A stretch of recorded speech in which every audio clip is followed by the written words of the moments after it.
తనకు నిజం చెప్పేయటమే మంచిది. లేకపోతే ఆ అమ్మాయి తన భర్త బతికే ఉన్నాడని శాశ్వత భ్రమలో ఉండిపోయే ప్రమాదం ఉంది.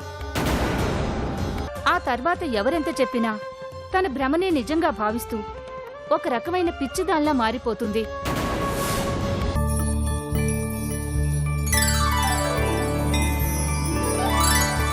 ఓంకారం నీవే, శ్రీకారం నీవే, అనగనగా కథకు ఆధారం నీవే.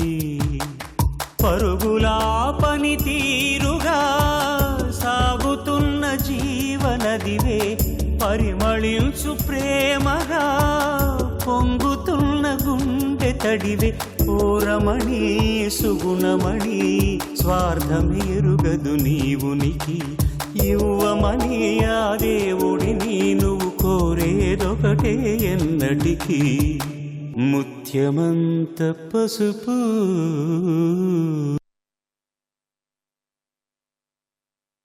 అదే కళ్యాణి ఉండుంటే నిన్ను ఈ టైం వరకు మేలుకుని ఉండనిచ్చేదా? లేకమ్మా, వెళ్ళి పడుకో. ఓరే, నువ్వంటూ నా కళ్యాణి ఏమైపోతుందో నన్న దిగులుతోనేరా. నాకస్సలు నిద్ర పట్టడం లేదు. ఏంటమ్మా నువ్వు అంటుంది? ఇప్పుడు కళ్యాణికి ఏమైందని నువ్వు ఇలా మాట్లాడుతున్నావు? ఇన్నాళ్ల నుంచి ఏ నిజం తెలిస్తే కళ్యాణి తట్టుకోలేదని మనం దాస్తూ వస్తున్నాము. ఆ నిజాన్ని రేపో మాపో కళ్యాణికి చెప్పేయాలనుకుంటున్నారా అందరూ?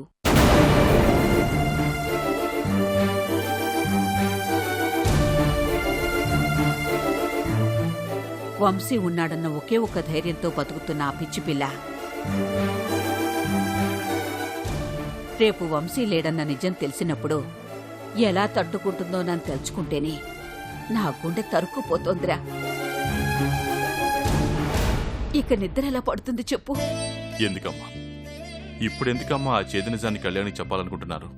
అలా చెప్పాలనుకోవడం వాళ్ల తప్పు కూడా కాదురా. ఇప్పుడు కాకపోయినా ఏదో ఒకరోజు చెప్పాల్సిన నిజమేగా. వంశీని కళ్యాణి మర్చిపోవడానికి మనమెన్ని ప్రయత్నాలు చేసినా కళ్యాణికి వంశీ మీదున్న ప్రేమ రోజురోజుకి పెరిగేదే గాని తరిగేది కాదని ఎటు తిరిగి తెలిసిపోయింది కదా. ఇక ఈ నిజం తన దగ్గర దాచిపెట్టి ప్రయోజనం లేదు. ఆ చెప్పేదేదో ఇప్పుడు చెప్తేనే మంచిదని అందరూ ఒక అభిప్రాయానికి వచ్చారా. అదీ కాక భర్త లేని ఆడపిల్లని ఇలా నమ్మించి పసుపు కుంకాలతో ఇలా తిప్పడం మంచి పద్ధతి కాదనిపిస్తోందిరా. అందుకే నాక్కూడా నిజం తనకి చెప్పేయడమే సబబనిపిస్తోందిరా. అమ్మా, నేనొక మాట అడుగుతాను, సమాధానం చెప్పు. ఇప్పుడు నిజాన్ని చెప్పి పసుపు కుంకుమలతో నిండు ముత్తైదులా కనిపిస్తున్న కళ్యాణ్ని విధవరాలను చేయడం మీ దృష్టిలో మంచి పద్ధతి అంటారా?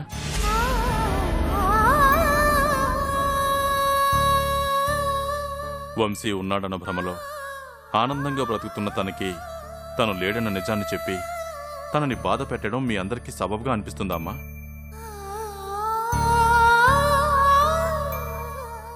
నువ్వన్నది ముమ్మాటికి నిజమేరా. అందుకు నేను కాదన్ను. కాని మరుపనేది మనిషికి దేవుడిచ్చిన గొప్ప వరంరా. ఆ మరుపే మనిషిని ఎలాంటి బాధలో నుండైనా కోలుకోగలిగే శక్తినివ్వగలిగే ఔషధం. ఆ మరుపే కళ్యాణిని కూడా ఈ బాధలో నుండి కోలుకోగలిగి మామూలు మనిషిగా చేస్తుందనే నమ్మకం నాకుందిరా. ఆ నమ్మకం మీకుంటే ఉండొచ్చు కానీ కళ్యాణికి నిజం చెప్తే భరించగలిగే శక్తి తనకుందనే నమ్మకం నాకు లేదమ్మా. నాకు అనిపించింది నేను చెప్పాను. ఆ తర్వాత చెప్పాలా వద్దనేది ఇక మీ ఇష్టం.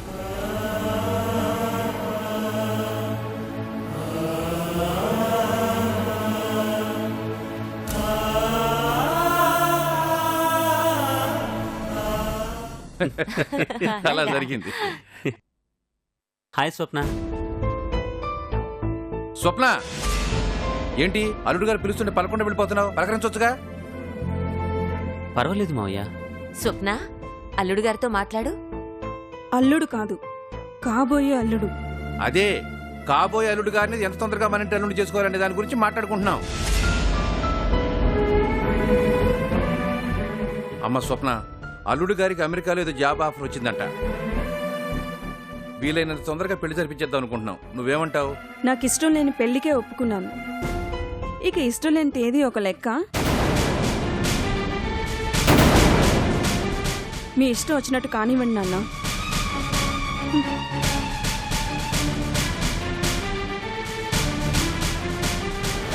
ఈ వ్యవహారం ఎక్కడ బెడుసు కొడుతుందో అనుకున్నాను. అమ్మయ్యా, వర్కౌట్ అయింది.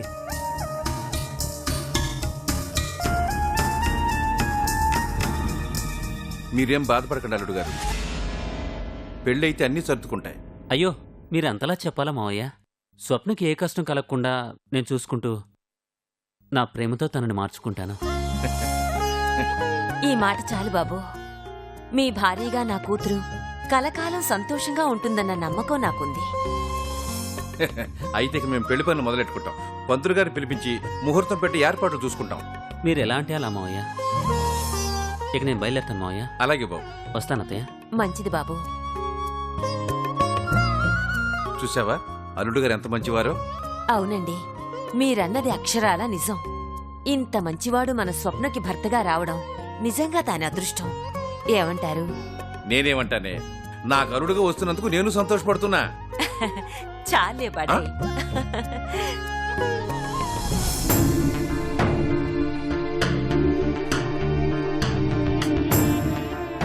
ఒరే వంశీ, చనిపోతూ నువ్వు నా దగ్గర ఏ ప్రమాణం అయితే తీసుకున్నావో అది తప్పాల్సి వస్తున్నందుకు నన్ను క్షమించరా.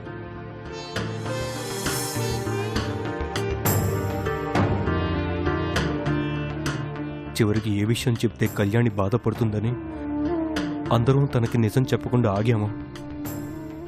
ఆ నిజాన్ని ఇప్పుడు చెప్పేయాల్సి వస్తుందిరా.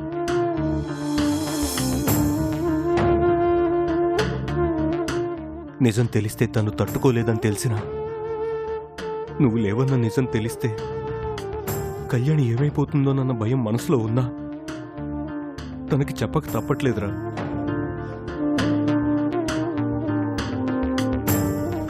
ఇప్పుడు నువ్వు చనిపోయావని కళ్యాణికి తెలిస్తే కానీ నిన్ను తన మనసులో నుండి తీసేయలేదు. నిన్ను తన మనసులో నుండి తీసేయకపోతే నువ్వున్నావనే భ్రమలో నువ్వే తన సర్వస్వంగా భావించి నువ్వే తన జీవితాన్ని బతికేస్తుంది. అప్పుడు తనకు భవిష్యత్తు, తనకు జీవితం అంటూ లేకుండా పోతుంది. అందుకే నీకిచ్చిన మాట తప్పి కళ్యాణికి నిజం చెప్పటానికి వాళ్ళ నాన్న సిద్ధపడుతున్నా వద్దని వారించలేకపోయాను. నన్ను క్షమిస్తావురా?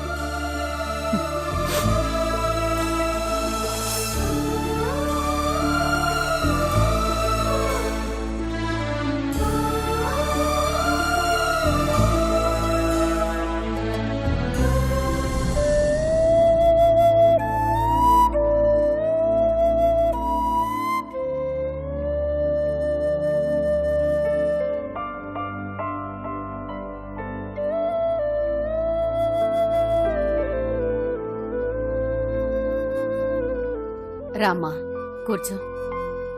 ఏంటమ్మా, ఏదో మాట్లాడాలని పిలిపించారు?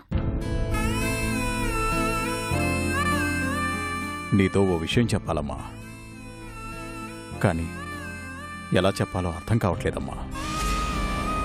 వినకూడని విషయాలు ఎన్నో విని తట్టుకున్నాను. ఏం పర్లేదు, చెప్పండి. బాబు, ఒక్కసారి ఆలోచించండి. ఆలోచించడానికి ఇంకేం లేదు మావయ్య, ఈ విషయం చెప్పక తప్పదు.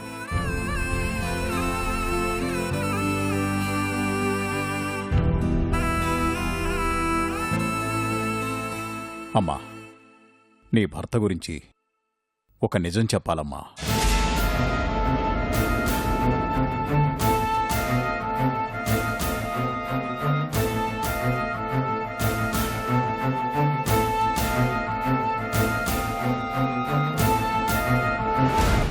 నా భర్త మంచివాడు కాదని చెప్పారు, మోసగాడని చెప్పారు. నా భర్త గురించి మీరు చెప్పడానికి, నేను వినడానికి ఇంకా ఏం మిగిలాయి నాన్నా?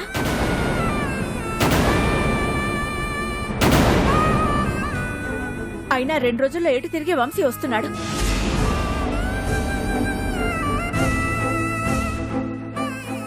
వంశీ వచ్చాక మీరడిగిన ప్రతి ప్రశ్నకి సమాధానం చెప్పించి ఆ తర్వాత మేమిద్దరం శాశ్వతంగా మీ నుండి దూరంగా వెళ్ళిపోతాం.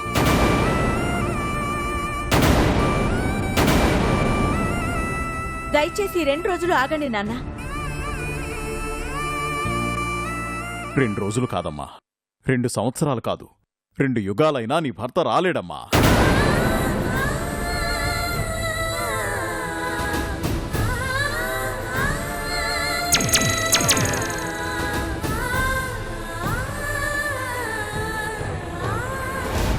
ఎందుకంటే అసలు వంశీ బ్రతికుంటే కదమ్మా తిరిగి రావడానికి.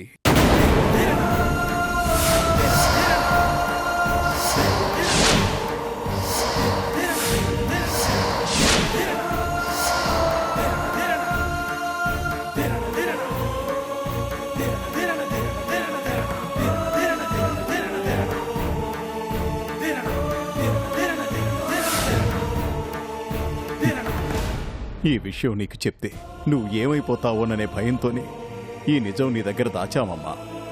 నిజానికి వంశీ చనిపోయి చాలా కాలమైందమ్మా.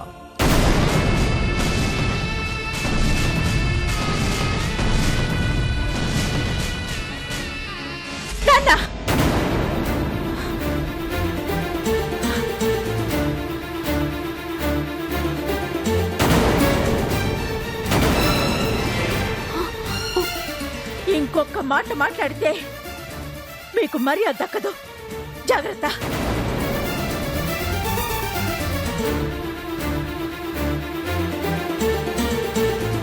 ఏ కన్న తల్లిదండ్రులైనా కన్న కూతురు అల్లుడు సుఖ సంతోషాలతో ఉంటే చూడాలనుకుంటారు. కానీ ఇలా బ్రతికున్న అల్లుడిని చంపేసి కూతురు ఒక విధవరాలుగా చూడాలనుకుంటున్న తల్లిదండ్రుల్ని నేను జీవితంలో మొదటిసారిగా మిమ్మల్ని చూస్తున్నాను.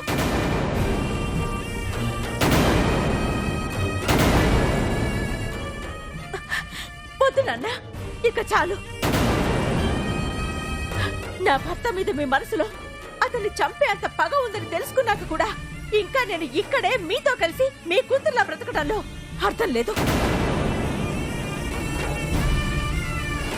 ఈ క్షణం నుండి నేను మీ కూతుర్ని కాదు, మీరు నా తల్లిదండ్రులు కాదు.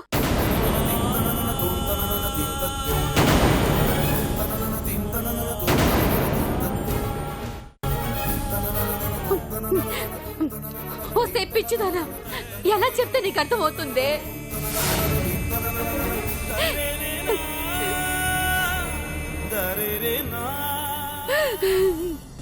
ఎలా చెబితే నీకు అర్థం అవుతుంది?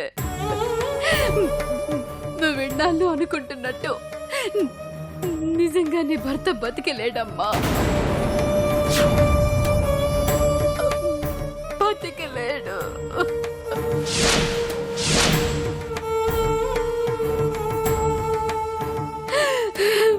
వంశీ చనిపోయి చాలా కాలం అయిందే పిచ్చిదానా. అమ్మా, ఏంటమ్మా ఏమైంది మీ అందరికి? ఎందుకు ఇలా మాట్లాడి నన్ను బాధపడుతున్నారు? ఎందుకు అందరూ నా భర్త మీద ఇలా కక్ష కట్టారు? అమ్మా, పదే పదే అలా వంశీ చనిపోయాడని అనకండమ్మా, అనకండి.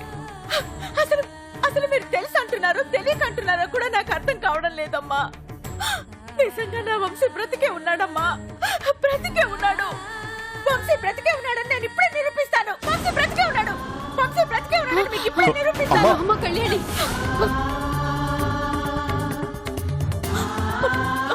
అమ్మా కళ్యాణి, కళ్యాణి చూడండి, మీ ఎదురుగానే వంశీతో మాట్లాడతాను. కళ్యాణి, వంశీ ఫోన్ లిఫ్ట్ చేయి, ఫోన్ తీ. అమ్మ కళ్యాణి, నా మాట వినమ్మా. నాన్న, వంశీతో ఇప్పుడే మాట్లాడతాను, మీ ముందే మాట్లాడతాను.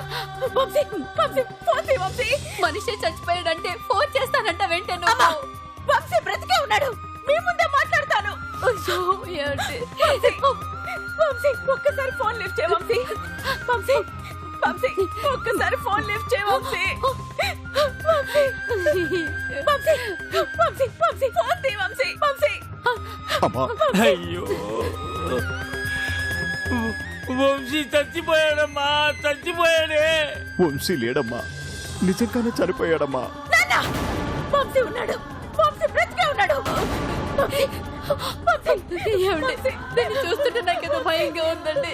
ఏదో ఒకటి చెయ్యండి. శారద, నువ్వు అమ్మాయిని జాగ్రత్తగా చూసుకో. మావయ్య, మీరు రండి. రండి.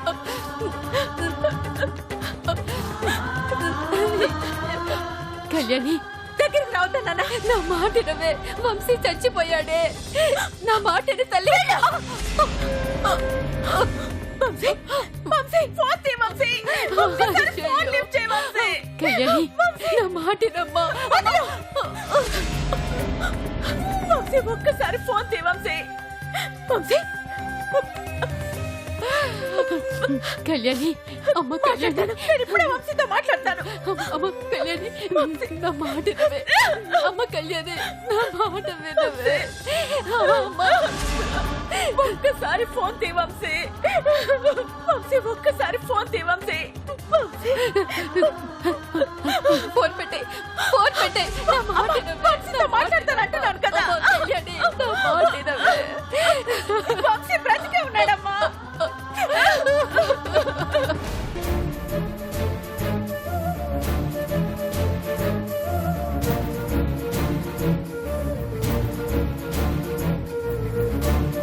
రఘురామ్, బాబు రఘురామ్, బాబు రఘురామ్, బాబు రఘురామ్. బాబు రఘురామ్. నమస్తే అంకుల్. ఏంటి అంకుల్, ఏమైంది? వంశీ లేడన్న నిజాన్ని కళ్యాణికి చెప్పేశాం బాబు.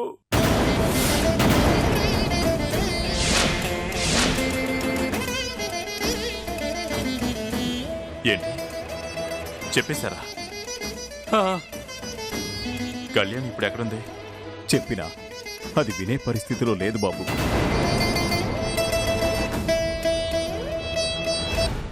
మేమెంత చెప్పినా వినిపించుకోకుండా నా వంశీ బతికే ఉన్నాడు, మీరంతా అబద్ధాలు చెబుతున్నారు అని. కావాలంటే వంశీతో నేను ఫోన్లో మాట్లాడిస్తానని పిచ్చిదానిలో ఫోన్ పట్టుకుని అలా కూర్చునుంది బాబు. ఆకాష్కి నేను ఫోన్ చేసినా ఫోన్ తీయట్లేదు బాబు. ఒక పక్క ఈ పిచ్చిది ఎలాగైనా వంశీతో మాట్లాడాలని పట్టుబట్టి వదలట్లేదు బాబు. ఇప్పుడు ఆకాశ్ వంశీలాగా ఫోన్లో మాట్లాడకపోతే అది ఏమైపోతుందో అని భయం వేస్తోంది బాబు.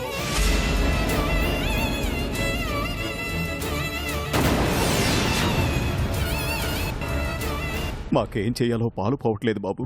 నువ్వే ఏదో ఒకటి చేసి ఎలాగైనా ఆకాష్ కళ్యాణితో మాట్లాడేలా చేయి బాబు. మీరేం బాధపడకండి అంకుల్. నేను ఎలాగైనా ఆకాష్తో కళ్యాణ్కి ఫోన్ చేయిస్తాను. మీరు మాత్రం కళ్యాణ్ దగ్గరే ఉండండి. అలాగే బాబు.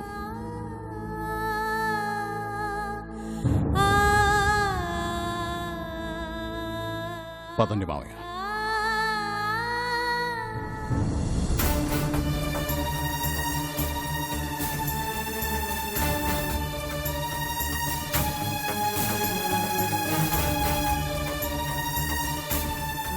ఆకాష్, ఏంటండి ఇలా వచ్చారు? నన్ను అనాల్సిన మాటలు ఇంకేమైనా మిగిలిపోయినాయా? ఆకాష్, ఇప్పుడు నేను ఇక్కడికి వచ్చింది నిన్నేదో అనాలని కదా. ఒక పెద్ద ప్రమాదం జరిగిపోయింది. నాగినేడి గారు వంశీ లేడన్న నిజాన్ని కళ్యాణికి చెప్పేశారు. ఏంటి రఘురామ్ గారు, ఏంటి మీరు చెప్పేది? నిజం. రఘురామ్ గారు, ఇప్పుడు కళ్యాణి ఎలా ఉంది? వంశీ ఉన్నాడు, వంశీ బ్రతికే ఉన్నాడు.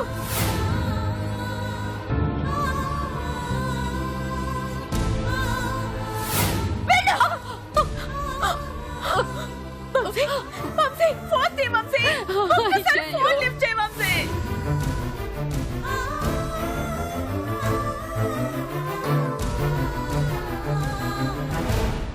నువ్వు ఇప్పుడు వెంటనే కళ్యాణికి ఫోన్ చేయకపోతే తను ఏమైపోతుందో తెలీదు. వద్దు రఘురామ్ గారు, నేను ఇప్పుడు తనకు ఫోన్ చేయలేను.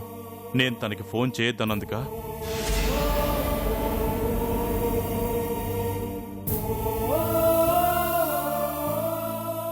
చూడు ఆకాష్, ఇది నువ్వు పంతానికి పోయే టైం కాదు.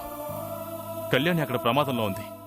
కళ్యాణికి ఫోన్ చేయొద్దని చెప్పిన నేనే తిరిగి ఒక్కసారి తనకి ఫోన్ చేయమని బ్రతిమలాడుతున్నాను. ప్లీజ్ ఆకాష్, కళ్యాణికి ఫోన్ చేయి.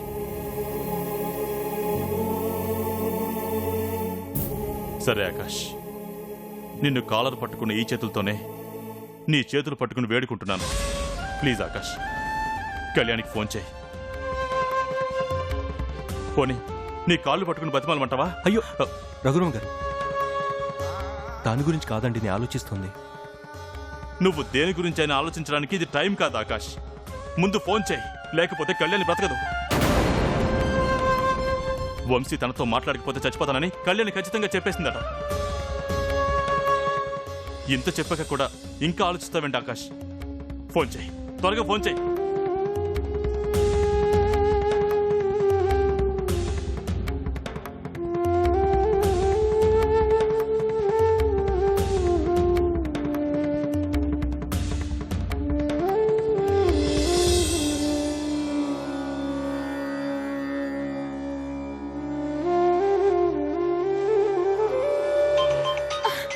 వంశీ, చూడండి, వంశీ నాకు ఇంకెప్పటికీ ఫోన్ చేయడు అన్నారు. తనే ఫోన్ చేస్తున్నాడు. వంశీ, వంశీ, ఎక్కడున్నా? ఏమైపోయా? నీ ఫోన్ కలవకపోయేసరికి నేను ఎంత టెన్షన్ పడ్డానో తెలుసా? వంశీ, నువ్వు బాగున్నావు కదా? నేను బానే ఉన్నాను. వంశీ, నీ ఫోన్ కలవకపోయేసరికి ఇక్కడ నీ గురించి అందరూ నువ్వు మంచోడివి కాదు, నన్ను వదిలించుకోవడానికి చూస్తున్నావని నానా రకాలుగా అనుకుంటుంటే నేనెంత బాధపడ్డానో తెలుసా?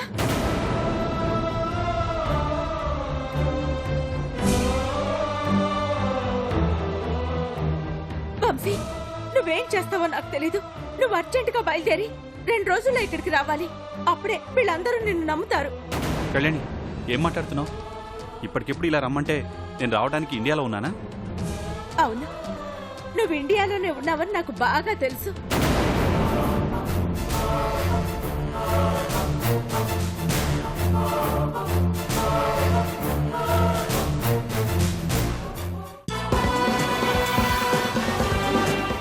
వంశీ ఎక్కడున్నాడో ఏంటో. అమ్మా, ఒకసారి పట్టుకో.